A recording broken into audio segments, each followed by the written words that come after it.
Saludos mis hermanos, Dios les bendiga, Dios les guarde. Aquí estamos una nueva semana disfrutando de la gracia de Dios para cada una de nuestras vidas. Estoy grabando yo hoy día viernes, después de una semana bastante ajetreada, una semana donde nos mudamos acá a un nuevo pueblo en el estado de West Virginia, más o menos a 4 horas de donde estábamos, donde mi hijo recién comenzó a trabajar en una iglesia. Y estamos contentos por lo que Dios está haciendo. La niña de vuelta a la casa, Ella, está con nosotros. Agradecemos a Dios por cada una de sus oraciones. Hermanos, les amamos en el Señor. En nombre de mi esposa, le mandan muchos saludos y quiero pues agradecerle a todos ustedes por sus oraciones, por estar pendientes, cada uno de nosotros. A Leo, a Marilyn, a Manu Waldo, Manuel Luis, a los hermanos que están encargados también de la administración del templo y del ministerio en Venezuela, más allá de que no nos estamos reuniendo, quiero enviarles desde acá unas palabras de aliento, de agradecimiento por todo lo que hacen. Y a todos mis hermanos, quiero comunicarles pues, que les amamos en Cristo, que siempre estamos pensando en ustedes cada noche estamos orando por Venezuela, por la iglesia en el país, por Vida en Cristo, por Puerto Ordaz, para que Dios pueda, en su gracia, buscar una solución al problema que tenemos tan profundo. Hermanos, hoy hablaremos acerca de la justificación por obra. La fe sin obra es muerte. La fe sin obra es muerta. El centro del pasaje de la carta que estamos estudiando, el libro de Santiago, un tema muy práctico que ha sido de mucha bendición para mí. Espero que también lo sea en esta mañana para cada uno de ustedes que en sus casas, en grupos familiares, espero que sea así, lo estén escuchando. Este pasaje que vamos a estar meditando, estudiando en esta mañana, ha estado en el corazón de la controversia entre la fe y las obras por siglos, por mucho tiempo. ¿Somos salvos? Una pregunta que resalta por las buenas obras que hacemos o por la fe que hemos depositado en la persona de Cristo. Esta es una pregunta importante y regresaremos a ella para responderla. Pero tal vez Santiago, en el pasaje que vamos a estar meditando, está planteando una pregunta distinta. ¿Cuál es la naturaleza de la fe verdadera en Cristo? En otras palabras, ¿cómo se muestra la verdadera fe? ¿Cómo demostramos realmente que en verdad somos creyentes? Creo que es lo que hemos venido desarrollando a lo largo de los mensajes. Santiago quiere probar de alguna manera que como cristianos somos genuinos en la fe, y en tal sentido él desarrolla una serie de elementos y pruebas para tal fin, ¿no? Quisiera en esta mañana, para comenzar, recordarles un concepto muy importante. El concepto de la justificación. Es un concepto, hermanos, que cada uno de ustedes debe memorizarlo, debe entenderlo, debe digerirlo, porque es parte de la fundación de todo creyente conocer y entender este concepto, el concepto de la justificación. Les traigo dos conceptos, uno por Roland McKeown y el segundo por H. A. Strong. El primero, McKeown nos dice que justificación es el acto de Dios a través del cual Él, es decir, nuestro Dios, declara y constituye perfectamente justo al pecador y lo continúa tratando como tal para siempre. Qué tremendo, hermano. Qué maravilloso concepto. Lo que nos está diciendo acá el autor, ¿verdad? En cuanto al concepto, es que Dios en algún momento, cuando aceptamos a Cristo como Salvador, Él nos declara justo. Él nos declara, hermano, libres de la pena que Dios había establecido, que es el pecado. Y de allí en adelante, más allá de que nosotros podamos cometer pecado, que de hecho lo hacemos, Dios mira en la persona de Cristo, que fue perfectamente justa, nuestra vida. Por eso es que nosotros hablamos de la unión con Cristo. Estamos unidos con Cristo. Romanos capítulo 6, puede verlo allí. Estamos unidos con Cristo y en la unión con Cristo Dios nos ve, no a nosotros ni nuestra justicia, que es imperfecta, sino la justicia de Cristo. Maravilloso, hermano. Maravilloso. Hay otro concepto que podemos observar y que añade algunas cosas distintas. Nos dice, es el acto judicial de Dios, mediante el cual y a través de la persona de Cristo, quien está unido por la fe, declara al pecador libre del castigo de la ley y lo restaura a su favor. Maravilloso. Aquí este autor añade el concepto judicial porque es un concepto que es usado en términos allí jurista, ¿no? Es un término que los abogados lo conocen mucho. Es cuando a una persona le llevan a la corte y le dictan sentencia. En este caso nosotros, por ser pecadores, habíamos sido sentenciados culpables por haber pecado, o por haber cometido pecado, como dice la Biblia. Todos hemos estado, desde que pecamos por primera vez, nosotros hemos estado arropados allí en el pecado y hemos sido condenados por el pecado. Sin embargo, cuando Dios nos justifica, Él nos declara justo a través de la persona de Cristo. Entonces es maravilloso y quiero que tengan en mente este concepto mientras entonces estudiamos este maravilloso pasaje de hoy que hemos titulado La fe sin obra es muerta.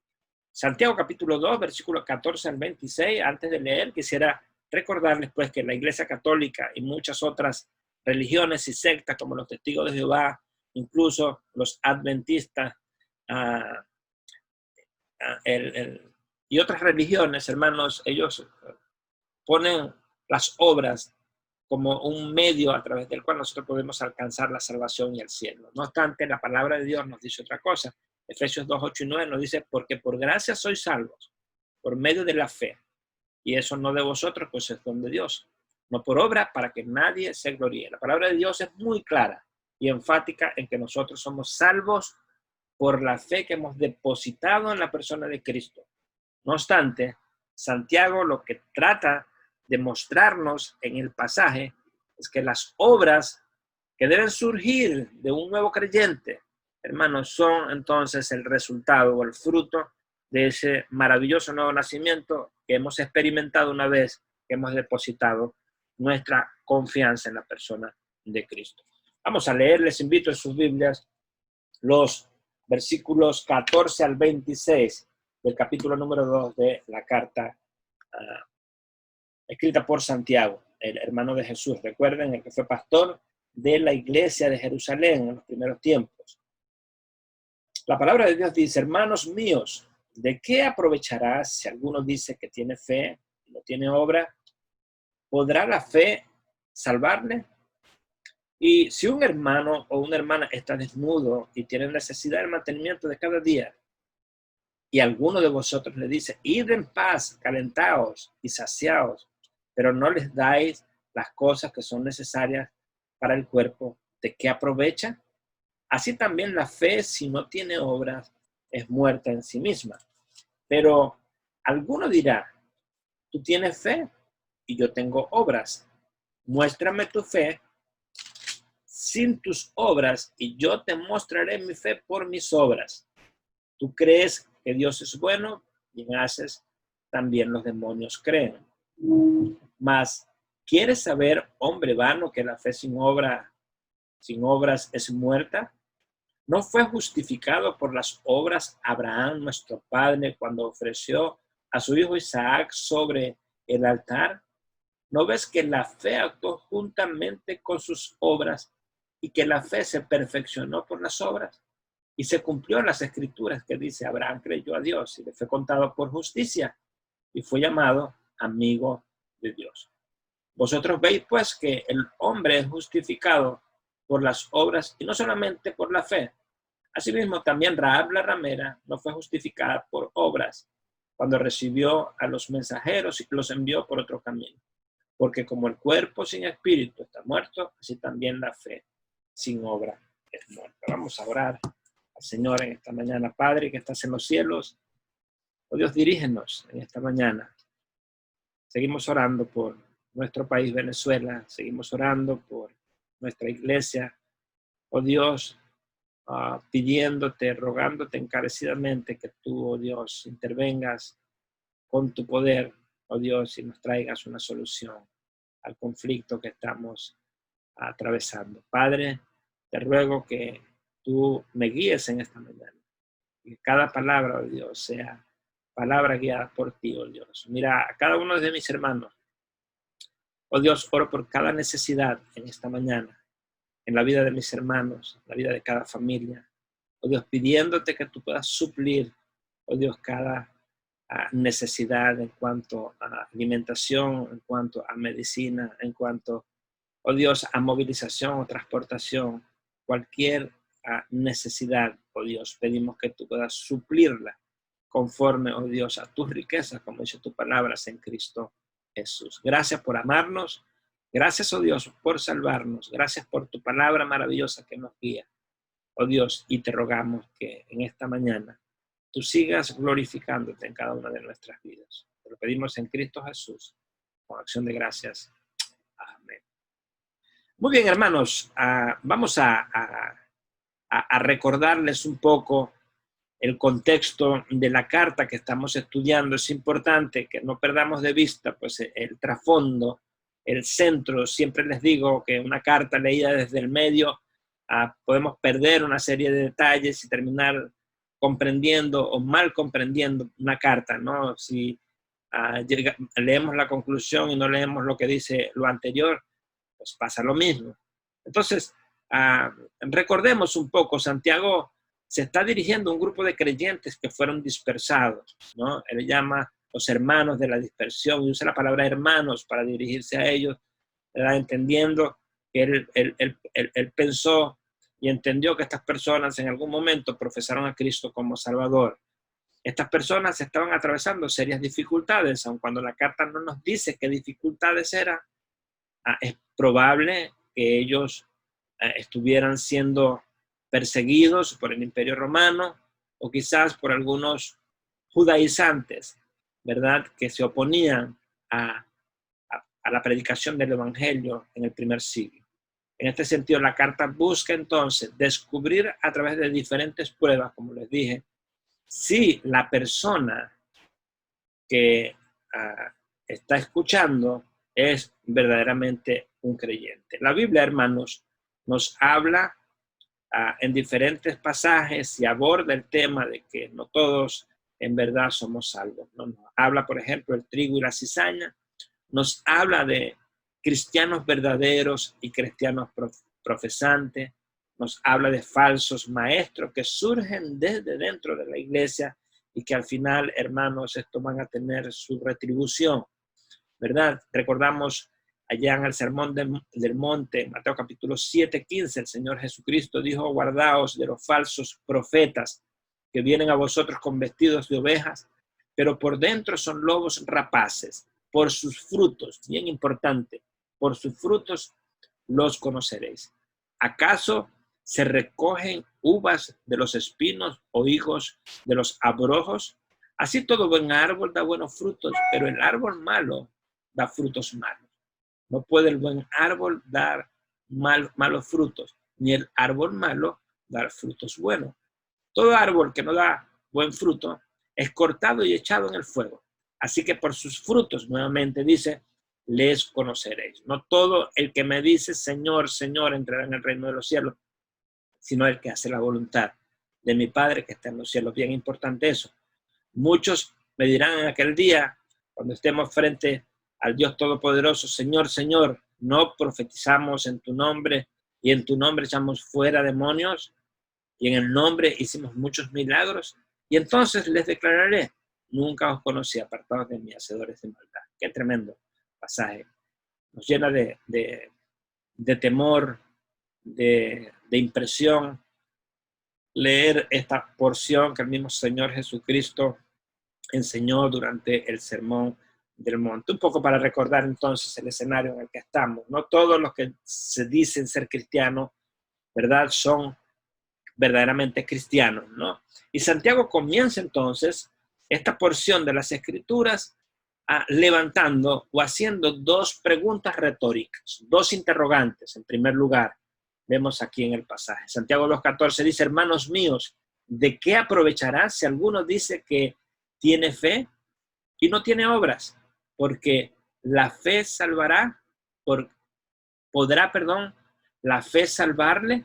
La segunda pregunta. Entonces, ¿de qué aprovechará? Esa es una palabra en griego, la palabra ofelos, que significa beneficio o ventaja. Un énfasis que está poniendo el autor, el que escribe Santiago, en lo malo y no en lo bueno. Es una vociferación, algo que no es verdad. Entonces Santiago está diciendo, ¿de qué aprovechará? ¿De qué ventaja trae si alguien dice que tiene fe? Si alguien dice que ha creído en Jesucristo, ¿verdad? Pero por sus obras dice otra cosa, o que no tiene obra. Entonces la segunda pregunta dice, ¿podrá esta persona ser salva? ¿Podrá salvarse si realmente no hay frutos que den evidencia de que esta persona es verdaderamente salva? Y usted allí en su casa que me está escuchando, usted seguramente conoce a muchas personas que andan vociferando y que quizás estas preguntas retóricas que Santiago hace son muy directas y son muy precisas para estas personas. Personas que se llaman cristianos y que vociferan que verdaderamente son cristianos y que van a la iglesia y todo lo demás, pero sus obras realmente demuestran que estas personas no han conocido a Cristo como Salvador. Son personas que viven en pecado, son personas que practican el pecado, son personas que viven como la gente del mundo y que no hay ningún fruto, ¿verdad?, que pueda revelar que estas personas realmente en algún momento fueron nacidas de nuevo. Recuerden que el nacimiento que nosotros recibimos cuando ponemos nuestra fe en Cristo es que Él nos hace nuevas personas. Ya la vieja persona pasó, de modo que si alguno está en Cristo, nueva criatura es. Las cosas viejas pasaron, aquí todas son hechas nuevas. Entonces no podemos tener una persona que es cristiana y decir que es cristiano, que vocifera. Hermanos míos, ¿de qué aprovechará si alguno dice que tiene fe, que ha creído en el Señor, ¿verdad? Y realmente esta persona está viviendo una vida que no describe lo que realmente es un verdadero cristiano. En segundo lugar, vemos, hermanos, una hipotética ilustración que nos muestra Santiago. Las dos interrogantes entonces son seguidas por esta ilustración hipotética que a pesar de que es hipotética, es una ilustración bastante práctica, ¿no? Y que nosotros muchas veces pudiéramos estar viviendo o que vivimos o que practicamos o que en algún momento la vimos. Santiago 2:15 al 17 dice, y si un hermano o una hermana están desnudos y tienen necesidad del mantenimiento de cada día, y alguno de vosotros le dice, id en paz, calentados y saciados, pero no les dais las cosas que son necesarias para el cuerpo, ¿de qué aprovecha? ¿De qué aprovecha? Así también la fe, si no tiene obras, dice Santiago nuevamente, es muerta en sí misma. Santiago acá en este ejemplo entonces nos dice, pues si alguien viene a tu casa y te pide que le hagas algo, que le des algo, que tiene hambre, que tiene alguna necesidad y tú tienes cómo darle, cómo compartirla con esta persona, pero no lo haces, ¿verdad? Entonces, ¿qué es lo que estás predicando? ¿Qué es lo que estamos nosotros predicando cuando predicamos el Evangelio de Buenas Nuevas? Es un ejemplo bien palpable y que quizás usted en estos momentos de crisis en los que está viviendo el país, es más notable un ejemplo como esto. Si usted quizás en su casa tiene algo que compartir, pero sabe que las cosas están sumamente difíciles para adquirirlas y se le presenta algún hermano de la fe o quizás algún vecino que tiene necesidad igual que muchos, y que usted está corto y Dios está probándole, hermanos, ¿cómo respondemos ante eso? Es lo que Santiago acá hace. Y quiero compartirles, ¿no? Que hay muchas personas en el mundo religiosos, católicos, quizás mormones, o aún personas que se llaman ateos, pero son moralistas, que estas personas pueden, vamos a decir, actuar con obras. Y muchas veces encontramos personas que son que vociferan ser cristianos y que al momento de responder ante una situación como esta no lo hacen. Y contrasta, ¿verdad? Una persona que dice ser creyente y no actúa contra una persona incluso que no es creyente y hace buenas obras.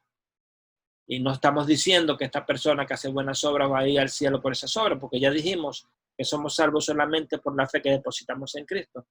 Pero si depositamos nuestra fe en la persona de Cristo, entonces, ¿cuál es el resultado de ese nuevo nacimiento? El tercer punto que tenemos es la fe verdadera. Los versículos 18 al 20, hermanos, del pasaje, muestran dos tipos de fe. Una fe verdadera y la otra una fe falsa.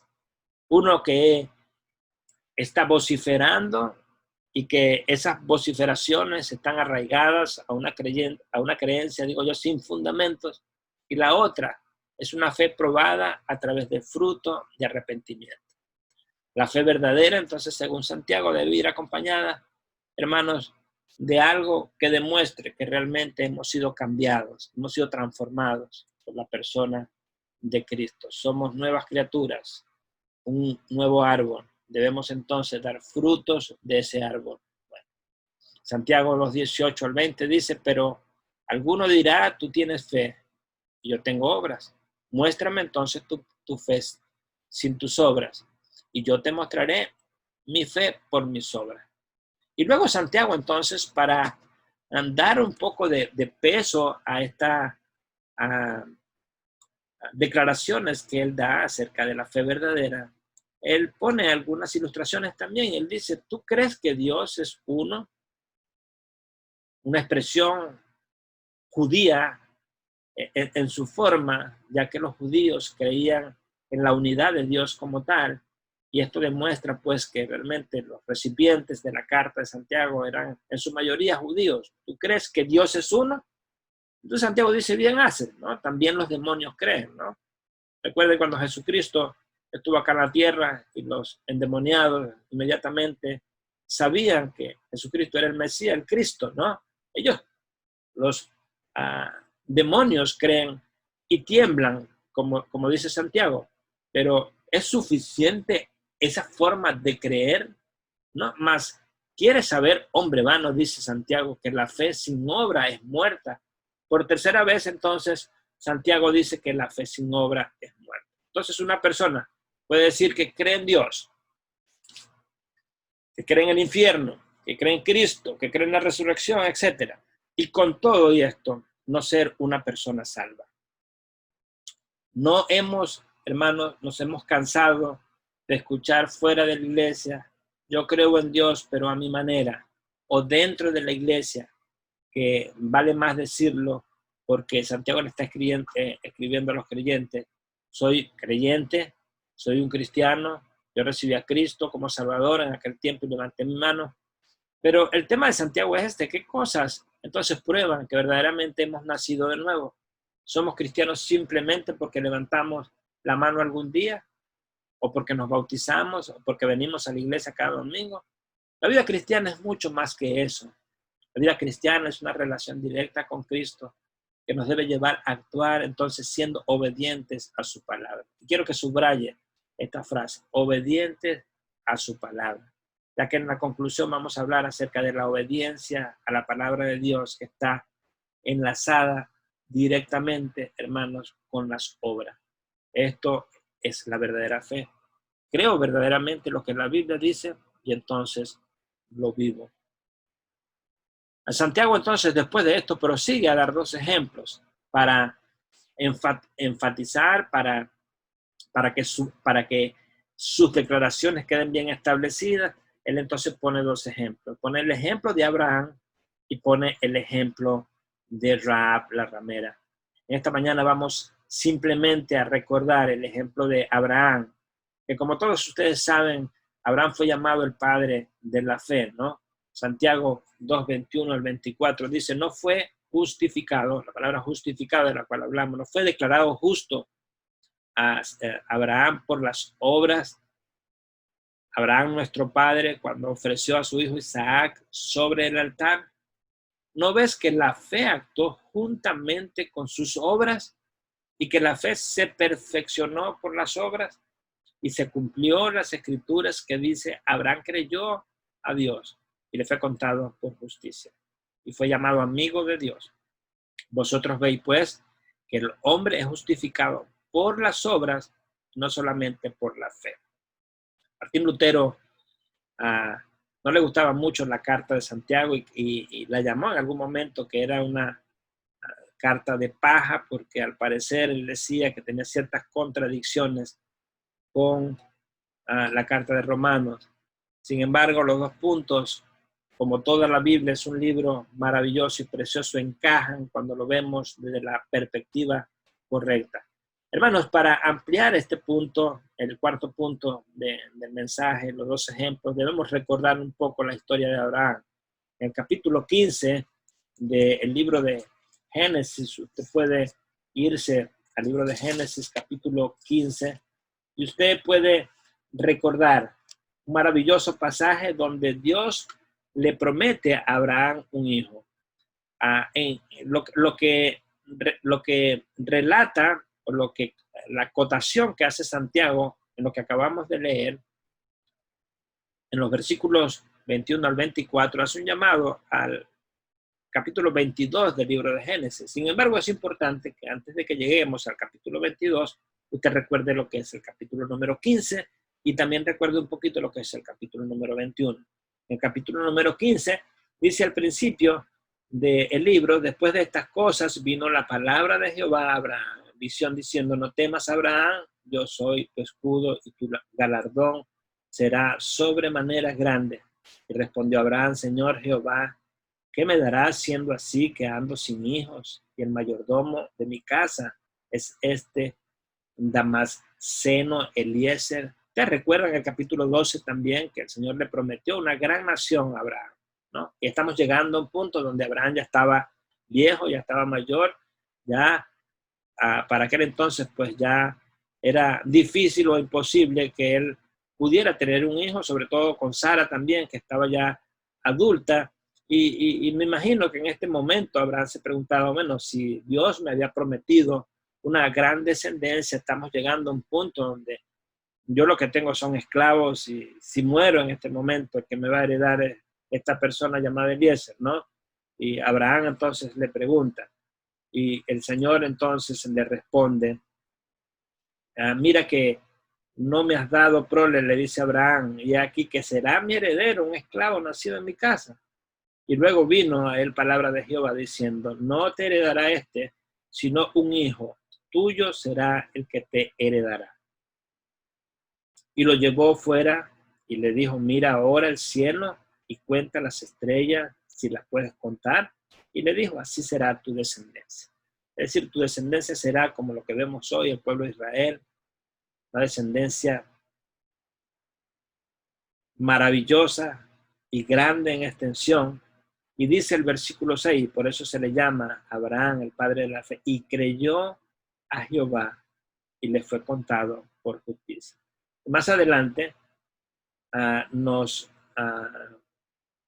pasaje describe el pacto que hizo entonces Dios con Abraham para sellar esta promesa que Dios le estaba haciendo. Entonces, vemos acá que en este capítulo Dios le promete a Abraham un hijo, pero no le dice cuál es el nombre del hijo, ni le hace un señalamiento de que Sara va a ser la madre natural de este hijo, que sería el que heredaría pues al Israel, a la nación de Israel como tal. Pero Abraham creyó, y esa es la fe. Esto tiene un aspecto muy práctico en cada una de nuestras vidas. Cuando nosotros leemos, por ejemplo, en el Nuevo Testamento, las grandes promesas que tenemos, ¿verdad? y los requerimientos que Dios nos pide. ¿Creemos nosotros verdaderamente en eso? Y cuando nosotros creemos, debemos entonces actuar conforme a lo que nosotros creemos. Eso se llama fe. Fe se llama creer y al mismo tiempo actuar conforme a lo que Dios nos dice. Si Dios nos dice algo, yo creo, tengo fe de que eso es cierto. Pero la fe que realmente estoy poniendo en lo que estoy creyendo debe estar fundamentada en lo que yo actúo. Si Dios me pide algo, ¿verdad? Y yo digo que creo, pero actúo de una forma distinta a esto, entonces realmente no estoy creyendo. Y eso es el tema de lo que Santiago quiere decir. Abraham creyó, dice, y le fue contado por justicia. Pero después, entonces, más adelante, nosotros vemos en el versículo 22 que después que Abraham creyó, Dios le dice a Abraham entonces, anda y ofrece a Isaac, tu hijo, el que va a heredar todo, y ofrécelo en sacrificio. Abraham me imagino que estuvo allí pues pensando en su mente, bueno, Dios me dio un hijo y como les dije en el versículo 21, ya Dios le había declarado que el hijo del cual la promesa sería cumplida era Isaac como tal. Y acá en el capítulo 22 Dios le está diciendo, anda y sacrifica a Isaac. Abraham allí entonces, me imagino que en su mente estaba tratando de dilucidar lo que estaba sucediendo en ese momento. Pero la fe de Abraham, hermanos, era tan grande que si usted lee el libro de Hebreos, en el capítulo 11, usted puede darse cuenta que Abraham, hermanos, en obediencia total, tomó a su hijo y lo llevó para sacrificar. ¿Recuerdan la expresión allí cuando Isaac le dijo, padre, tenemos el fuego, tenemos el carbón, tenemos la leña, tenemos el altar, tenemos todo? Pero ¿y dónde está el animal que vamos a sacrificar? Y Abraham entonces les dijo, el Señor proveerá. Qué tremendo, hermanos, qué tremendo. Pero, ¿saben algo? En el libro de Hebreos, cuando usted lee el libro de Hebreos, los padres de la fe, allí usted se va a dar cuenta que Abraham creía, pensó que Dios iba a recibir a Isaac en sacrificio, iba a ser muerto por él, pero que al mismo tiempo Dios mismo lo iba a resucitar, ¿no? Es interesante, ¿no? Cuando nosotros estudiamos a fondo este capítulo, porque Dios en ningún momento ha pedido sacrificio de seres vivientes, matar a gente como muchas otras religiones paganas lo han hecho a través del tiempo. Los cananeos, cuando entraron en la tierra, tenían prácticas así. Los brujos que están metidos satánicamente en las profundidades también hacen este tipo de pactos y este tipo de ofrecimientos, ofrecen a hijos en sacrificio para buscar el favor de los espíritus y todo lo demás. Dios, hermanos, el Dios verdadero, no se place de este tipo de cosas. Y acá entonces inmediatamente dicen las escrituras, allí en el capítulo 22, que apareció allí el Cordero y Dios, y Abraham entonces pudo liberar a su hijo y ofrecer en sacrificio el Cordero que Dios había provisto, ¿no? Una fotografía de lo que realmente hizo Jesucristo por nosotros, hermanos. Nosotros allí estábamos condenados para ser muertos en la cruz a causa de nuestros pecados, pero Jesucristo, hermano, fue el sustituto de nosotros. Él tomó el lugar que nosotros merecíamos en la cruz del Calvario para que nosotros pudiéramos ser salvos. Qué maravilloso. Eso es lo que llamamos nosotros la muerte vicaria o la muerte sustitutiva de Cristo. Él tomó nuestro lugar allí en la cruz cuando Él dijo, Padre, perdónales, porque no saben lo que hacen, ¿no? El Señor allí tomó el lugar de cada uno de nosotros. Entonces, vemos la tremenda ilustración que da entonces Santiago para cerrar el tema, ¿no? Y al final, el último versículo de la carta a los Santiago, volviendo al libro nuevamente, dice, porque como el cuerpo sin espíritu está muerto, así también la fe sin obra es muerta. Santiago termina concluyendo, hermano, haciendo una ilustración también muy visual, ¿no? Para nosotros y muy fácil de comprender, ¿no? Él dice, como el cuerpo sin espíritu, usted ve un cuerpo muerto, una persona allí en un ataúd, ¿verdad? Que conoció y usted dice qué cosas, ¿no? Una persona que no se mueve, que la pincha, si no siente ni nada, porque no tiene espíritu, ¿no? Así también es esa persona que dice que es salva, que dice que es creyente, pero que realmente sus obras no demuestran que él es verdaderamente creyente.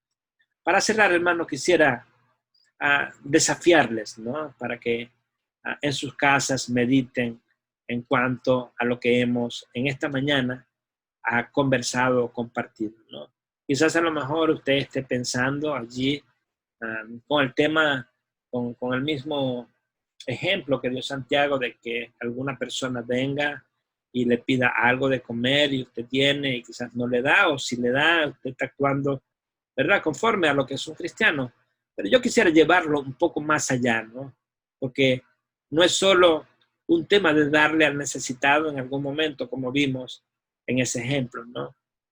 Yo pudiera preguntarme, ¿qué hago cuando Dios me pide que viva en santidad, por ejemplo?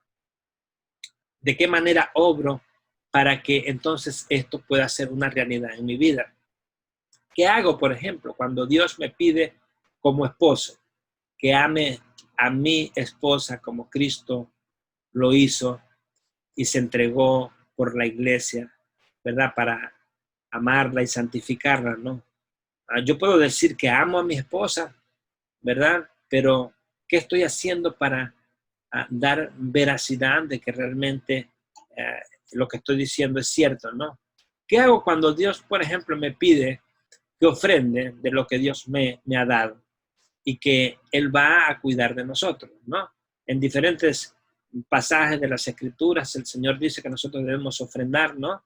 Y que en la medida en que nosotros demos generosamente, el Señor generosamente también nos va a retribuir, ¿no? Nosotros, por lo general, decimos que creemos en que Dios va a proveer, ¿no? Pero al momento de que nosotros, en obediencia a lo que dice la palabra de Dios, venimos a ofrendar, no ofrendamos. O si ofrendamos, ofrendamos de lo último que nos queda. ¿Por qué? Porque verdaderamente no creemos en lo que Dios dice. Esa fe de la cual nosotros vociferamos muchas veces y decimos que creemos en lo que Dios nos dice, con nuestra práctica, y es lo que dice Santiago, nosotros verdaderamente no estamos afianzando esa vociferación que nosotros estamos señalando. ¿Qué hago cuando Dios me pide, por ejemplo, que no me una en yugos desigual? Una expresión que quizás quiero dejársela allí a los jóvenes. Dios me dice, no te unas en yugos desiguales. No puedes buscar una compañera o un compañero que no sea verdaderamente cristiano y que no tenga las convicciones bíblicas mínimas que debe tener una persona para que yo me pueda casar. Creo yo realmente lo que la palabra dice, soy obediente. Esas son mis obras con relación pues al mandato que dice la palabra de Dios. Yo puedo decir sí creo, pero cuando obro y me busco una persona que realmente no es creyente, entonces no estoy obrando conforme a lo que yo estoy diciendo que creo. Estoy señalando pues que mi fe realmente no tiene obras porque no la estoy poniendo en práctica. Entonces yo no sé si están siguiendo un poco lo que Santiago quiere decir. ¿Qué hago cuando Dios me pide, por ejemplo, que perdone a aquellos que me han ofendido, ¿no? ¿Qué hago? Lo pregono, lo explico, lo enseño incluso como maestro, pero en el momento lo practico. La fe sin obra es muerta. ¿Qué hago cuando Dios me pide que ame a mi prójimo como a mí mismo? Lo digo, lo vocifero, lo enseño, pero al final lo practico. ¿Qué hago cuando Dios me pide? Usted termina esa frase, ¿no? Usted termina esa frase. La Biblia dice, si me amáis, guardad mis mandamientos.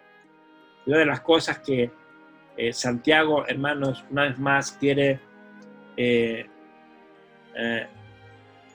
señalar acá es que nosotros entendamos y que nosotros probemos a través de nuestras obras que verdaderamente somos cristianos. Dios, hermanos, les bendiga ricamente, Dios les guarde ricamente y una vez más, pues les amamos en el Señor y espero que este mensaje sea de bendición para cada uno.